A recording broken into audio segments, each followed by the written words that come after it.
The next page, the last page of the packet, we want to be able to use the Pythagorean theorem, but to answer word problems. So you have to go through and dissect what the word problem is saying, and the best way to do that is to draw a picture. So if you read through problem number 13, take 30 seconds to read it, and you have to ask yourself, what are we looking at? What are they having us work with? And hopefully you're saying an equilateral triangle. And the key is about an equilateral triangle is all three sides are what? And hopefully you're saying they're all the same. So when you draw an equilateral triangle, it should look something like this, where all three sides kind of look the same. This, and this are all the same.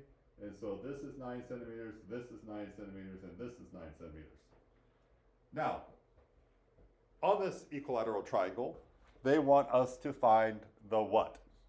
Hopefully you said height. And so the height goes from the very tip down to the base. And so we'll draw a nice dotted line right here in green. And then when the height comes from the tip down to the base, it forms a right triangle, or a right angle. And hopefully you see that it also forms two equal right triangles on either side of that green line. And so we're going to take this and draw it off to the side just to pull it out. And so you're going to get a right triangle that looks like this. This is 9. We do not know the height, which we'll call b. And then what you want to look at is from here to here, and from here to here is halfway on either side. The whole thing's 9, so halfway would make this 4.5 and make this 4.5. So now we know that this is 4.5. And now you can say this is A, and you can say this, because it does not touch the right angle, is your C side. And so then you can go A squared plus B squared equals C squared. And you can put the letters in. A is 4.5 squared, B is B squared, C is 9 squared, and from there you can do the math. Now, notice the 4.5 is not on the same side as the 9 squared. So after you do the squares, you have to take the 4.5 and move it to the other side, which means you have to subtract it away from there before you do the square root. And so minus 4.5 squared minus 4.5 squared, that gives you b squared equals 9 squared minus 4.5 squared, and then you can do the math and square root it at the end to get your answer. Now, let's look at the next one. Number 11. If you read through number 11, you need to identify what the key elements they're trying to describe in this picture are, or this word problem that you need to visualize. So, read through it and see if you can tell me what the two main items are that they tell you that we have. All right, so hopefully you said you have a ladder and a wall. So let's draw each. So first thing is, let's draw the wall.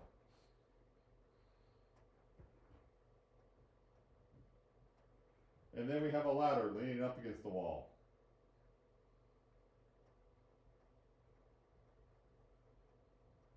Now, the ladder and the wall, both of course, land on the ground.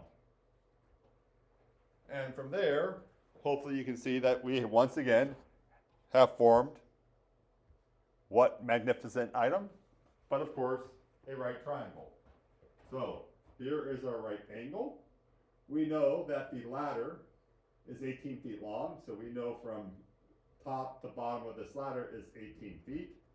And then we also know the ladder is 7 feet from the wall. So from here to here is 7 feet. And so here's our right angle. That makes the 18C. We'll call the wall A. We'll call the bottom here B. And so we have A squared plus B squared equals C squared. Once you plug those numbers in, once again, it's one of those problems where you're trying to find one of the small sides. So you have to subtract the two numbers you do know. So you have to subtract the 7 squared away from the 18 squared and then square root at the end. And then the last problem. I'll let you read through that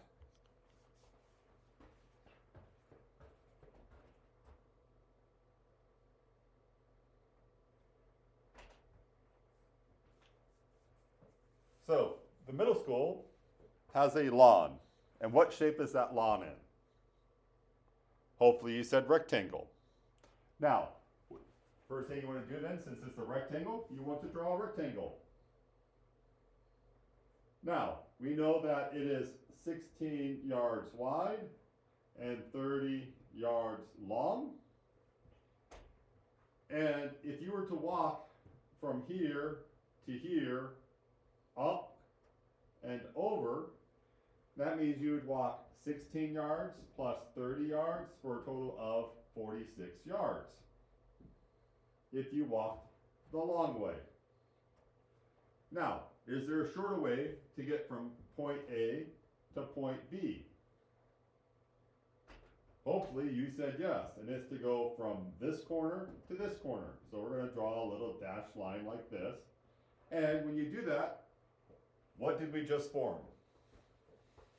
Hopefully you said 2 right triangles. One right triangle here and one right triangle here. But since this side has the numbers, we'll use that side. Since the 30 and the 16 are touching the right angle, this will be A, this will be B, which means the diagonal is C. So then you'd want to take A squared plus B squared equals C squared and plug those numbers in. 16 squared plus 30 squared equals C squared. And then you want to go through and solve it. Then, once you do the square root at the end and find out what C is, you then have to do 46 yards minus the C to find how much shorter it is. So you want to find the difference between your answer and this to find out how much shorter it is, just how much shorter than going the long way it is for the short way to go. So C is not your final answer. You then have to plug it in to the original amount going the long way. So you go the long way minus the short way to find the difference, which is what they're really after. So hopefully this gave you some hints on how to do these, and I will be back hopefully on Wednesday. Have a nice day.